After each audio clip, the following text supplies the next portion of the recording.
We passed the old mine, headlights cutting through the fog, and that's when I saw it. Tall. Wrong. It stood rooted among the trees like it had always been there, its frame stretched impossibly thin, limbs dangling in angles that mocked the idea of joints. Its head, God, if you can call it a head, was a rusted siren. Twin cones angled down as if listening to something deep in the soil. It didn't breathe. Didn't sway. Didn't twitch. It just watched. Jimmy gasped in the back seat, the sound of a boy whose disbelief finally found shape. Bailey pressed into him, ears flat, her entire body trembling. She didn't bark. That silence scared me worse than any howl. I didn't break. Didn't blink. Didn't dare. Because when the thing you've dismissed as a campfire story steps into your headlights, you don't stop to measure its shadow. You keep driving. That was last night. And this is the story that led to it. I don't know who will read this. Maybe nobody. Maybe some clerk in a county office will file it under abandoned reports and forget about it. Or maybe it'll end up in a box in the ranger station attic, where the mice chew through anything that smells faintly of oil or sweat. It doesn't matter. No, that's a lie. It does matter. That's why I'm still writing. My name is Samson. Most folks called me Ranger Samson, like the uniform mattered more than the man wearing it. 16 years I worked these woods, longer than I thought I would, longer than most of the kids who came in with clipboards and ambition. They burned out, drifted off, found jobs with air conditioning. But me? I stayed. I belonged here. At least I thought I did. Bailey's curled under the table now, her fur rising and falling in the glow of this dying lantern. She's the best part of me, an Australian shepherd I picked up from a shelter 12 years ago, when I still believed the woods would keep their promises.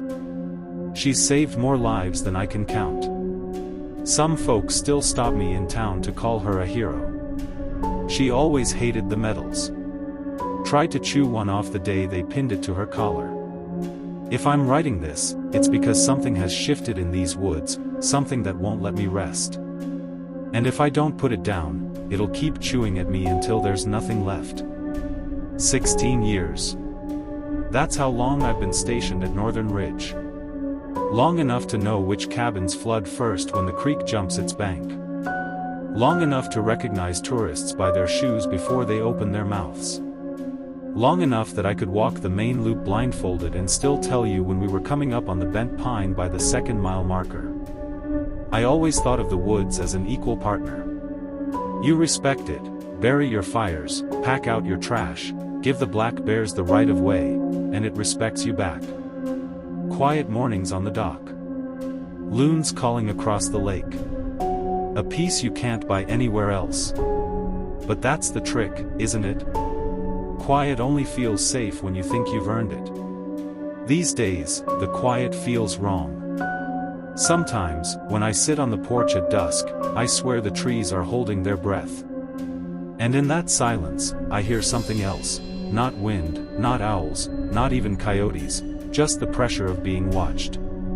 I used to laugh at stories like that. Told campers they'd had too much beer or not enough sleep. Now I keep those laughs to myself. I keep wanting to start at the end, with the drive past the old mine and the thing that stood there, rooted to the ground like it had grown with the trees. But I can't. If I start there, you'll think I'm a liar. Or a fool. Or both. So I'll start here, where the story is still safe. Where Bailey still stretched out on the porch in the mornings, ears flicking at the sound of chipmunks in the brush. Where the worst I had to worry about was graffiti on the trail signs and beer cans left behind by college kids who thought "leave no trace" was optional.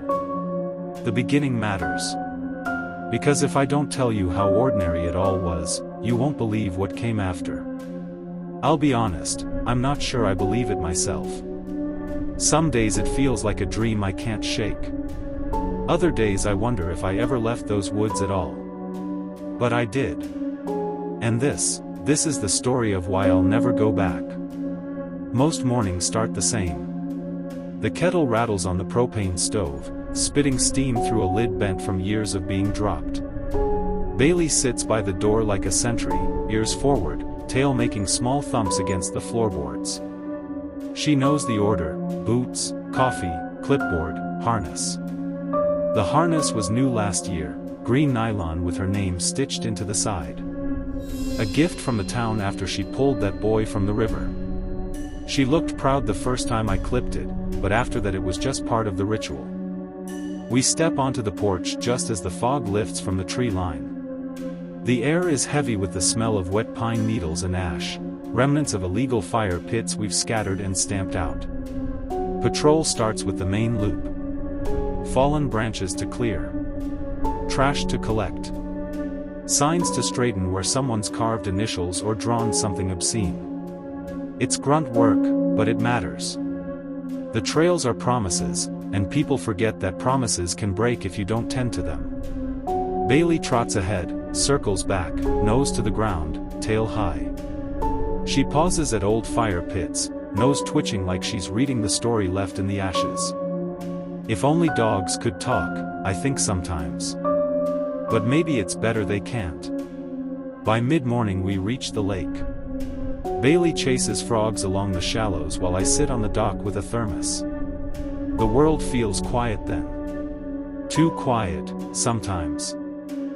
People think being a ranger is babysitting trees. They're not wrong, but it's also more than that. Some days it's fixing a fence post some hiker drove their truck into. Other days it's fishing beer cans out of the creek before they float down to the reservoir. Most days it's paperwork, incident reports that nobody but me will ever read. And then there are the rescues. Hikers who think trail markers are suggestions. Families who underestimate how long 4 miles feels when it's uphill. City kids who swear they're survivalists until the raccoons get into their food. You haul them out. Patch them up. File the report. Do it all again the next day. It's tiring. But it's home. The new rangers used to joke that I came with the trees, that when they cleared the forest my silhouette would still be leaning on a shovel. Maybe they weren't wrong. Still, I can't complain. I always thought if I kept at it, if I kept the trails clear, kept people safe, kept the rules alive, the woods would keep their end of the bargain. Back then, I believed that was enough. We weren't always so few. There used to be 6 of us, Jake, Amanda, Torres, Pete, Ellie, and me. Jake was the joker, the kind of guy who whistled through rescues just to prove he wasn't scared. Amanda carried notebooks filled with sketches and pressed leaves, as if the woods were her diary. Torres could tie any knot blindfolded, proud of his scout days. Ellie was steady, patient, with a laugh that could break the worst silence. Pete, the woodworker, carved our name into cedar, the Green Watch. He hung the plaque above the radio desk like we were some kind of squad. Corny, maybe. But we wore it like armor. Most of them didn't last. Budget cuts. Families. A hunger for somewhere closer to civilization. One by one, they left. I stayed. Someone had to. When Amanda left last spring, she didn't say why. Just patted Bailey's head, smiled a little too wide, and told me I should try something new. I told her I had everything I needed right here. She didn't argue. That plaque still hangs, though the wood is cracked and the green paint has faded to gray. Sometimes when the radio cuts with static, I look at it and remember the way we used to crowd around, wet boots steaming, laughing about tourists while the logs popped in the stove. The Green Watch. It sounded brave then. Now it sounds like a ghost story.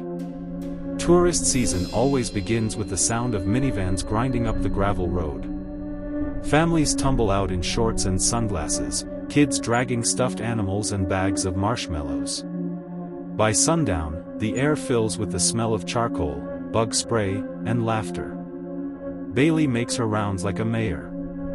Cabin 6 always keeps jerky ready for her. The Thompsons at the west entrance save half their scrambled eggs for her every morning. School groups mob her like she's the star attraction, tugging at her fur, begging her to roll over. She plays coy until she decides it's worth it, then flips, belly up, tail sweeping like a broom. The kids cheer. Snacks disappear.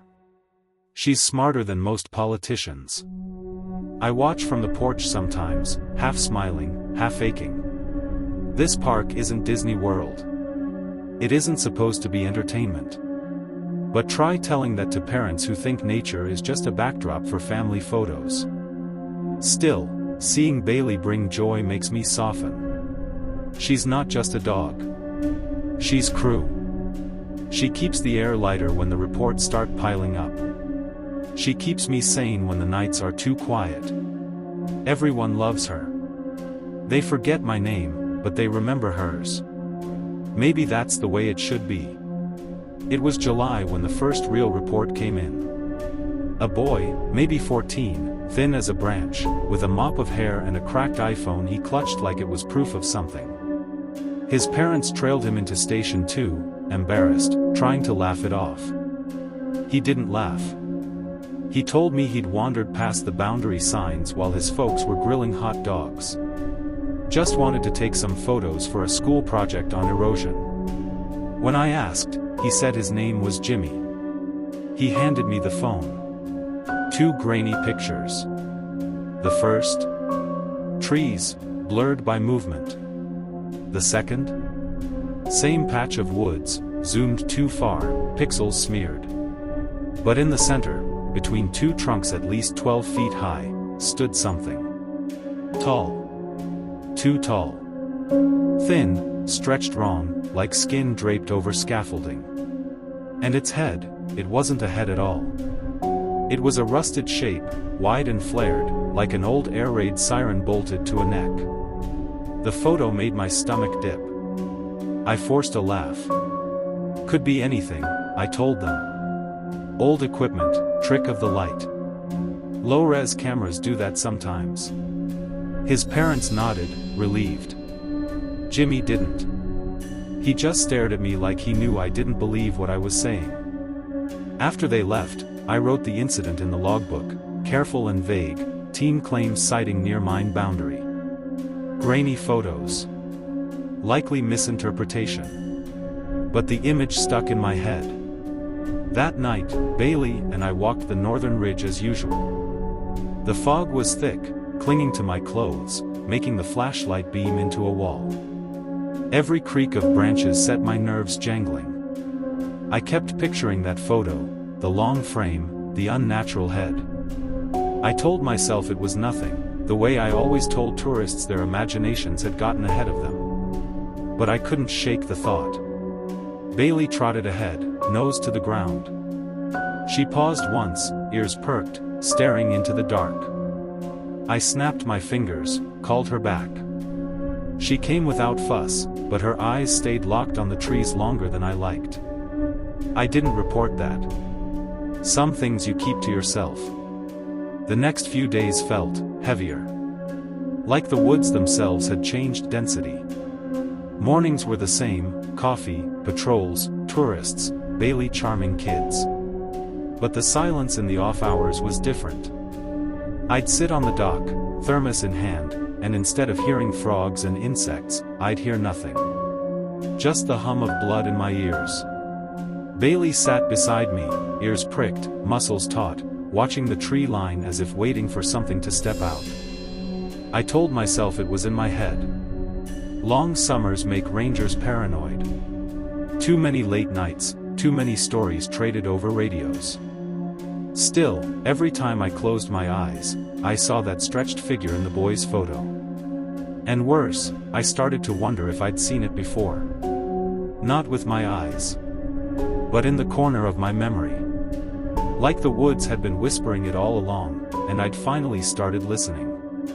They came in at noon, sunburned and sheepish, the way people look when the woods have reminded them their bodies have limits. A tall kid with a bandana darkened by sweat did most of the talking, and the girl with him, blister taped like a postage stamp to her heel, stood with her arms folded like she was holding herself together.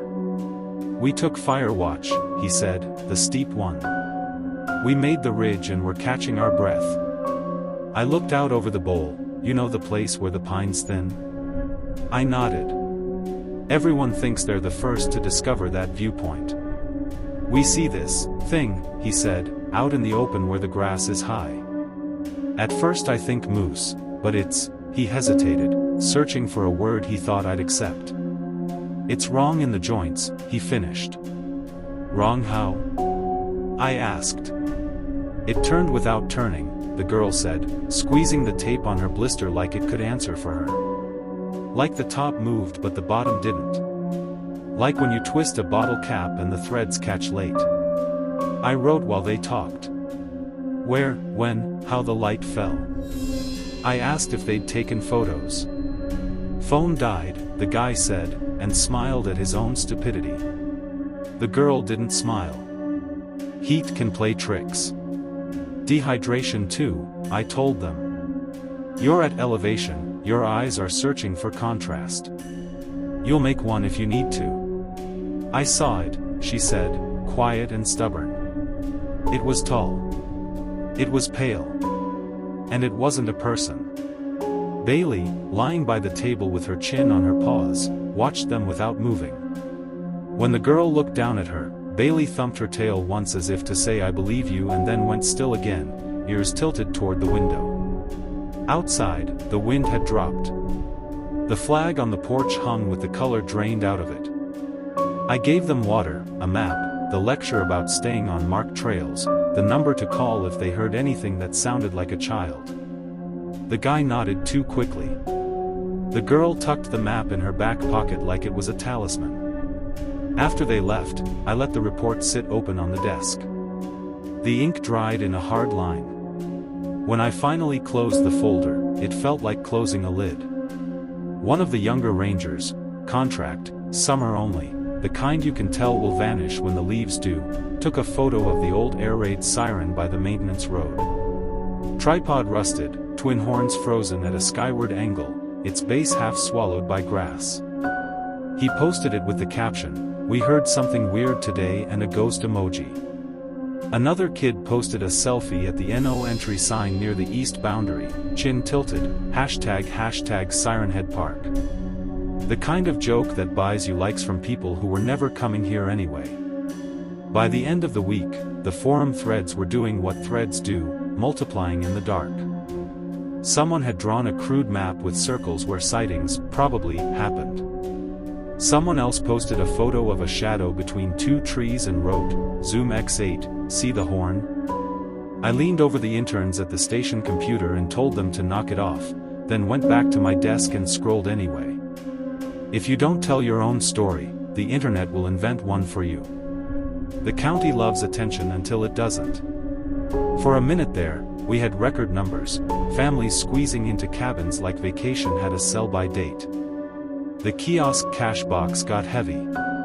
The concession stand sold out of bug spray. Bailey worked the loop like an incumbent, collecting votes in jerky and crusts of toast. The radios were busy with the usual, lost flip-flops, a kid allergic to bees, two adults arguing about who misread the trail mileage. But the joke had put teeth in the dark. You could feel it. A new volunteer named Ralph showed up, quiet college kid, careful with his clipboard, the type who writes neat while standing up. He asked about the mining trails on the east side as if the map might read itself differently if he stared hard enough. "They're closed," I told him, and he wrote "closed" on his copy like it needed emphasis. Later, I saw he'd underlined it twice. At dusk, when the heat sank into the ground and the frogs tuned up, I'd sit on the porch and listen. You'd think with all the people here the woods would be louder, laughter skipping over water, music low from a distant cabin, but it wasn't like that. Noise happened near the people. Beyond them, at the tree line, there was a quiet that felt like the absence after a stove is turned off, not silence, but the memory of a hum. "Maybe we should lean into it," one of the kids said over lunch, scrolling the comments. "People come for the story. Stories are what get people lost," I said. And lost is what gets them hurt. He put his phone face down after that. Only for a while. She came in at 2 a.m., hair tangled, eyes wild, holding the torn edge of her tent in both hands like she'd brought me the evidence I needed to absolve her of fear. "Something sliced it," she said. "Not clawed. Not ripped. Sliced." She lifted the fabric to show me the cut, a clean line, high and straight, like a seamstress had drawn it with chalk first. "Bears don't cut straight lines," she said. Before I could offer a ranger's favorite, it was probably an animal. "And raccoons don't cut chest high." She wasn't wrong. I took a flashlight and walked her back to the site, Bailey padding beside us, tail down.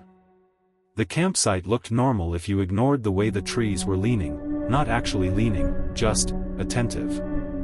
The fire ring held a neat moonscape of gray. 2 camp chairs faced nothing in particular. "Show me," I said, and she took me around to the far side of the tent. The slice began a little above my sternum and ran 4 feet, clean as boredom. I put my palm against the fabric and felt the cool where the air came through. I took out a tape measure because that's what you do when your brain asks you to believe something it doesn't like. "Could be a person," she said, fear softening into anger now that she had company. "A creep." I didn't hear footsteps, though. I would have heard footsteps. "Sometimes you sleep deeper than you think," I said, and hated myself for offering a sentence I wouldn't take at face value if I were the one holding the fabric. Bailey sniffed the edge of the cut and backed up immediately, eyes sliding to the dark between the pines. We swept the perimeter with our lights. I looked for prints, any sign of approach. The dirt told me only that someone had set a tent here and that earlier, hemlock cones had fallen like tiny bells. No drag marks, no scuffs. Only the impression that the cut had begun in the air, not from a body attached to a hand. Back at the station I filled out the incident form in meticulous handwriting, as though neatness could impose order on it. Possible human interference. No tracks found. Advised camper to relocate to overflow near station. She nodded, grateful for the proximity to light, to walls, to my voice. When she left, Bailey put her head on my knee, the way she does when she wants me to quit pretending I'm fine. I scratched between her ears. "Tell me I'm being dramatic," I whispered. Bailey sighed in the way only a dog who knows you is capable of, and the lantern hissed like a snake that was too tired to bite. The first voice we logged came from a retired chemistry teacher and his wife. He tapped on the station door with the politeness of a man asking to borrow a cup of sugar and then apologized for the hour before I could invite him in. "I heard a baby," he said, and blushed. "I know that sounds ridiculous. You get old and your ears invent things. But I heard it, the same cry twice, like a recording. Out by the boardwalk past the marsh. People say baby when they mean help distilled to a sound." I walked him out to the boardwalk in the early morning cool. Mist clung low, grazing the planks like sleeping cats. Bailey's nails clicked in a rhythm we've learned to trust, curious, calm, curious, then flat. She stopped halfway and stared into a tangle of buttonbush and sweet gale, not wagging, not whining, just listening. "What did you do when you heard it?" I asked. "I told my wife to stay put, and I went in," he said, embarrassed. "It was stupid." "It was decent," I said. "Decency is what gets most people hurt." He showed me the scratches on his calves where the thorns had filigreed him. We stood and listened. Only frogs, the distant knock of a woodpecker, the static of midges. Then, faint, a noise like a kettle thinking about becoming a whistle, far out where the reeds make their own weather. It lasted a second, then repeated exactly the same way, same pitch, same rise. My body tightened before my mind settled on the word loop. I put a hand on Bailey's back. The fur there vibrated under my palm as if sound were traveling through the ground, up her legs, into the muscle. She took a step back, then another, and I didn't stop her. We logged 2 more that week. A woman followed her dead husband's voice into a tangle of blackberry until the thorns held her and bled her, and when we found her she cried because she was angry at the woods for imitating him so well. A teenager heard his name called from a direction opposite his group and took 3 steps off the trail before his friend grabbed his pack and swore at him hard enough to anchor him in place.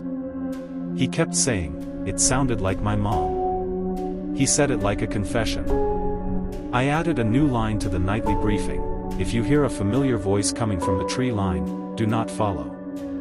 I said it in the same tone I use for bears and lightning. It felt absurd until it didn't. If you've heard your name called from the dark in a voice you love, even once, if you've had that moment where your bones light up with recognition before your skin goes cold, drop it in the comments. I'm not collecting stories for fun. I'm making a list of how the woods learn us. The map started as a courtesy, a way to show the seasonal crew where to point the lost and where to expect bog. It became something else with every pushpin. I used red for sightings, blue for sounds, green for other, the cuts, the found surfaces, the animals where animals shouldn't be. Ralph, careful as a surgeon, wrote dates on tiny labels and tucked them beside the heads like stitches. By the end of the second week the east side of the park looked like someone had sketched a clock. The mines sat in the middle like a pupil, the pins ringed them in a near-perfect circle. It's random, I told myself out loud, because saying a thing aloud makes it braver. It's just where people go when they ignore the signs. Ralph watched me measure distances with a length of string the way we used to plan backburns. "It looks like a radius," he said, voice careful, as if opinions might spook me. "Like there's a spot in the center where something is loudest." "Ducting," I said automatically, falling back on weather terms the way a superstitious man falls back on prayers. "Inversions can make noise travel weird." "I meant, not the air," he said, and then pretended he hadn't. The radio on the desk popped with static. Not the friendly snow, but the soft press of breath again, and then a syllable, "S." So close to Sam I felt the table through my palms. I clicked it off, then back on, then off again, as if star-feeding the thing would teach it manners. At dusk I stood in front of the map and forced myself to be a ranger instead of a man with a dog and a set of nerves. I drew the circle with a pencil. I wrote restricted, expand at the margin and took fresh no entry signs out to the posts the next morning. People would ignore them, because people always ignore the most important signs. But a sign is a promise, like a trail. Someone has to keep making them. Bailey sat by the door with her leash in her mouth. Not a trick for treats. A request. "Don't go into that circle without me." I clipped the harness and told her she was stuck with me. She wagged once, politely. On the path, she kept glancing up at the canopy instead of the ground, like she expected something tall to bend. That night I dreamed voices spoke through metal, the way wind makes a bottle sing. I woke with the taste of rust on my tongue and the memory of a horn angled down at me like an ear. The kettle on the stove rattled to a boil. I turned it off and didn't make coffee. The first missing pet didn't even make it into the logbook. A woman stopped me on the trail, frantic, leash dangling from her hand like a severed vein. She said her cat had been tied to the camper step while she went inside to grab matches. She came out a minute later and the leash was still there. No cat. I told myself cats are escape artists. They slip collars, chew ropes.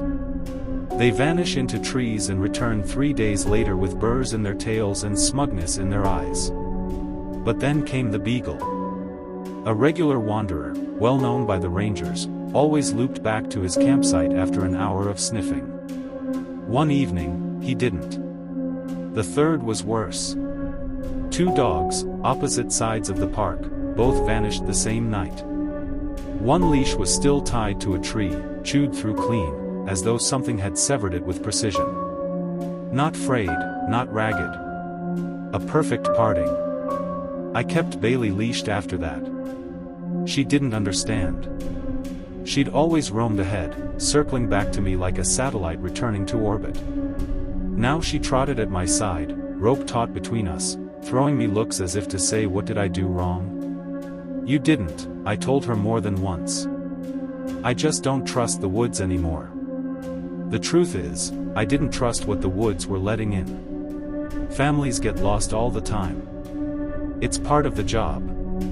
Someone wanders off the trail, someone else chases after them, the group splits, panic sets in. But they always come back noisy, angry, relieved, embarrassed.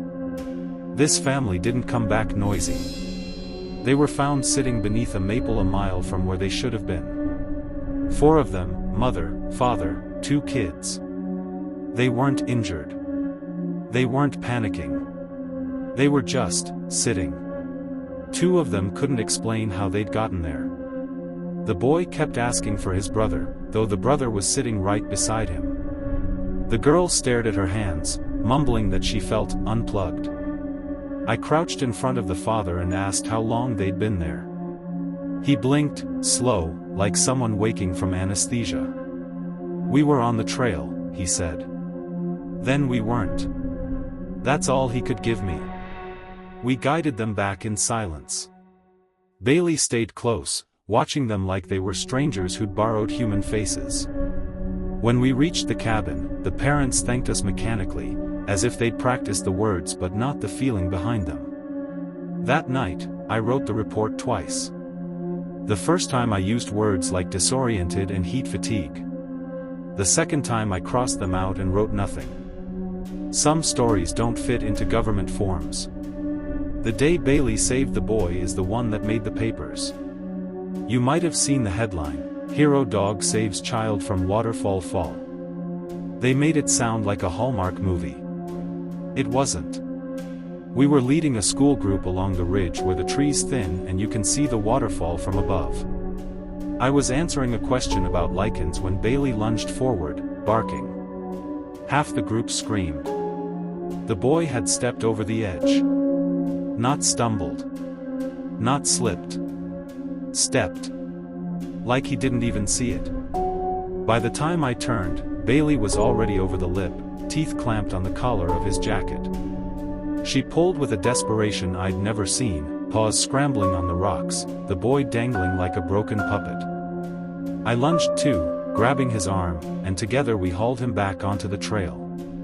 He collapsed, coughing, shaking, then sobbing into Bailey's fur. When I asked what happened, he said, "I heard my sister crying for me." His sister was back at the cabin, safe, 2 miles away. That night, I couldn't sleep. Bailey lay with her head on my chest, her breathing steady against the panic in my ribs. I realized then that I trusted her senses more than my own. She hadn't hesitated. She'd known. They gave her a medal. The mayor himself pinned it to her harness in front of the local paper. "Hero Dog of Northern Ridge," the headline read. She hated it. Tried to chew the ribbon off before we'd even left the ceremony. I let her. What I couldn't chew off was the attention. Suddenly the park wasn't just Sirenhead memes on the internet, it was a real place where a real dog had saved a real boy. Tourists poured in. Parents brought their kids to meet Bailey, as though she were part of the attraction. Some asked for photos.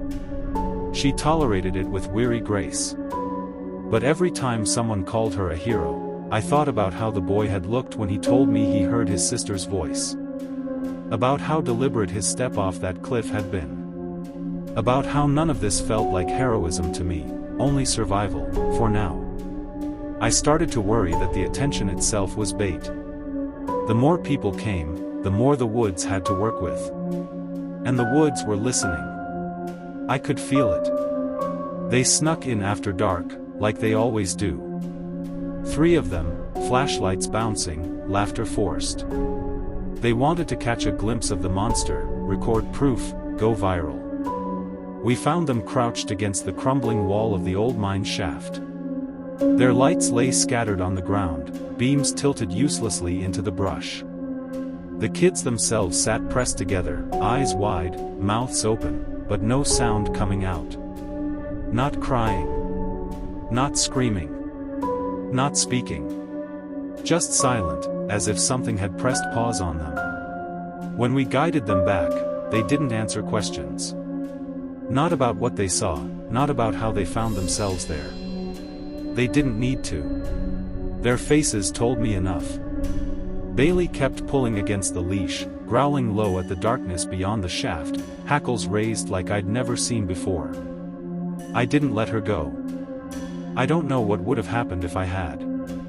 That night, I marked 3 more pins on the map. The circle around the mines tightened. And for the first time in 16 years, I wished the park wasn't mine to protect. They didn't shut the park because of monsters. At least, not officially. The memo said budget cuts. Said seasonal reallocation. Said attendance had dropped and resources had to be redistributed. All neat language typed on letterhead that made it sound like a chess move. I knew better. So did the rest of the crew. Most left within days, grateful for the excuse. Amanda had already gone, but Torres, Jake, and Ellie packed up what was left of their ranger lives and drove out before the ink dried on the closure order. No goodbyes, no handshakes. Just quick exits, like they were afraid if they lingered the woods would change its mind and keep them. I stayed. Not because I thought I could fix anything, but because it felt wrong to leave without saying goodbye. 16 years I gave to these trails. 16 years of mornings on the dock, late nights at the radio, coffee that tasted like rust and ash. You don't just walk away from that. I asked for 2 more weeks to finish cleanup. Clear the stations. Pull the signage. Lock the cabins. Nobody argued. I think they were happy to let me have the burden. I tried leaving Bailey with my sister. Drove her down, handed her leash over, scratched her ears, told her she'd be safe there. By nightfall she'd escaped and found her way back, paws muddy, eyes accusing. I tried again. Same result. By the 3rd time I gave up. She wasn't going to let me face this alone. The park was quiet then. Not the normal quiet, but a kind of emptiness that felt staged, like everything had been cleared away for a performance I didn't want to attend. Even the air felt wrong, lighter somehow, like the forest had exhaled. I barricaded the cabin doors for the first time in years. The glow came on my second to last night. A flicker of orange at the horizon, low and steady, too sharp to be the sun. Fire.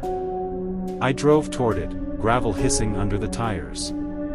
Bailey sat alert, ears pricked forward, watching as if she already knew what waited at the end. The fire belonged to a small camp, tucked just off the service road. One boy sat by it, a camera on a tripod pointed into the trees. He looked up, startled, when I said, "You're not supposed to be out here." His face was familiar. The black t-shirt, the cracked iPhone I'd seen weeks before. Jimmy. The boy who brought me the first photo. "You filming a school project?" I asked. He shook his head. "I posted the pictures. People online said I faked it. They dared me to come back. I wanted to prove them wrong."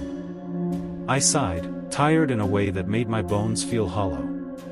"So you lit a fire in a closed park and camped near the mines?" He looked down. "I didn't think it mattered. The park's empty." "It matters," I said, and heard my father's voice in my own. "You could have gotten hurt. Or worse." Bailey walked to him and sat hard, tail thumping once. He scratched behind her ears like they'd known each other years. She leaned into him, as if forgiving him already. I made him douse the fire, stomp dirt over the coals. We packed his tent in silence, the boy glancing back at the mine road again and again. By the time he climbed into the back seat, Bailey beside him, the last of the light had drained from the sky. The service road bent and narrowed. My headlights carved shallow tunnels through the trees. Gravel pinged against the undercarriage. I drove slower than usual, every nerve in my body strung tight. Jimmy sat silent in the back, Bailey pressed to his side. I kept my hands locked on the wheel. And then we passed the old mine entrance. It was there. Tall. Motionless. Wrong. Its frame towered above the brush, limbs too long, too thin, dangling like they'd forgotten how to swing. Its head, if you can call it that, was a rusted siren, angled slightly forward, as if listening to something buried deep in the ground. The metal was pitted, scarred, like it had stood in storms for decades. But it wasn't rust that chilled me. It was the stillness. The absolute, impossible stillness. It didn't step toward us. Didn't raise its arms. Didn't make a sound. It only watched. Jimmy gasped in the back seat. Bailey pressed harder into him, ears flattened, her body trembling with the effort of staying silent. I didn't stop. I didn't slow. I didn't dare. Because there's no protocol for when the thing you've dismissed as a campfire story finally takes shape in your headlights. There's no training manual for when the forest you've trusted your whole life shows you something that doesn't belong above ground. So I kept driving. I didn't look back. Because I knew if I did, I might not be able to keep going forward. The rest of the drive passed in silence. Gravel rattled beneath the tires, trees pressed close, the night thick as oil. Bailey shifted once in her seat, but didn't bark. Jimmy stared out the window, pale as chalk, clutching her fur like a lifeline. When the gate came into view, I felt the knot in my chest loosen by degrees. We passed through without stopping. No ceremony, no words. Just out. Behind us, the fire, the station, the mines, all of it, fell away into darkness. I never went back. Even now, when I close my eyes, I still see it. Not a blur, not a trick of light, but a shape too real, too wrong. The memory doesn't fade. It waits, patient as stone. That night, I chose to keep driving. Maybe it was cowardice. Maybe it was survival. Either way, it's the only reason I'm alive to write this now. I mailed my badge in a plain envelope. No ceremony, no folded flag, no speech. Just a note that said, effective immediately. Samson. The truck sat in the driveway for weeks, a reminder I couldn't decide whether to keep or burn. Bailey sniffed the tires every morning like she expected me to grab the keys. Sometimes she'd sit at the door with her leash in her mouth, tail thumping, ready for another patrol. I couldn't tell her there were no patrols anymore. I tried. I said, "We're done, girl. No more rounds." But she cocked her head like I'd told her the moon was square. Dogs don't understand the absence of ritual. They only know it's morning and the woods are waiting. The truth was, the woods were always waiting. I sold the truck eventually. Used the cash to pay bills, stock the pantry, buy a new kettle. Normal things. But none of it made me feel normal. I'd catch myself listening at night, straining for sounds I prayed wouldn't come. Sometimes I thought I heard them anyway. When people in town asked why I quit, I said, budget cuts. It was easier than explaining the way silence can feel like a living thing. Easier than telling them the woods had shown me something I couldn't unsee. After I left, I spent hours at the library, hunched over maps until my eyes blurred. County plats, old mining surveys, accident reports. Then online, cryptid forums I used to mock, missing persons databases that stretched back decades, hunters' anecdotes about voices in the treeline. Patterns emerged. Always the same, an abandoned site, an industrial relic, a siren or horn rusting in a field, reports of tall figures where they didn't belong. Disappearances that sounded mundane until you stacked them side by side and saw the echoes. I marked them on my own map at home, pins spreading like an infection. The circle wasn't just around Northern Ridge. It was everywhere. Bailey would lay on the rug while I worked, head on her paws, ears twitching when I muttered dates and names under my breath. Sometimes she'd growl low, eyes fixed on the corner of the room, as if she saw something my map never would. I didn't tell her she was wrong. The word monster didn't feel right. Neither did cryptid. Too small. Too playful. What I'd seen wasn't folklore. It wasn't a campfire story made flesh. It was a fact. I started using the word anomaly. Not because it made sense, but because it didn't. It was the only word big enough for what didn't belong. I read about frequencies, about abandoned warning systems that sometimes broadcast phantom sounds decades after being shut off. About people drawn to noises that weren't there, stepping off curbs, wandering into traffic, walking into rivers. Every story felt like another piece of the same machine. Like the horns weren't just shapes, they were conduits. Listening posts. Or lures. Some nights I'd wake from dreams of metal echoing through trees, a low hum rattling my bones. I'd sit up sweating, Bailey pressed against me, and think about how sound doesn't need permission to travel. The idea that it might not just be Northern Ridge chilled me more than the memory of what I'd seen. The call came from an old colleague up north. He didn't waste time on pleasantries. Just asked if I'd ever heard of Sam Carver. I said no. Then you should, he told me. He's been tracking this kind of thing longer than anyone. Disappearances. Sightings. Frequencies. He's got files going back decades. Government? I asked. He snorted. Not officially. He's his own thing. Scientist, soldier, hunter, I don't know. But he's got maps, Samson. And yours isn't the first park to close quiet. He gave me a time. A place. A meeting. After we hung up, I sat at the table with Bailey's head on my knee. I scratched behind her ears, staring at my map with its constellation of pins. The strings I'd drawn felt suddenly small compared to what my colleague described. Carver. A name. A direction. Maybe not answers, but better questions. And I was tired of asking them alone. The bag sits by the door now.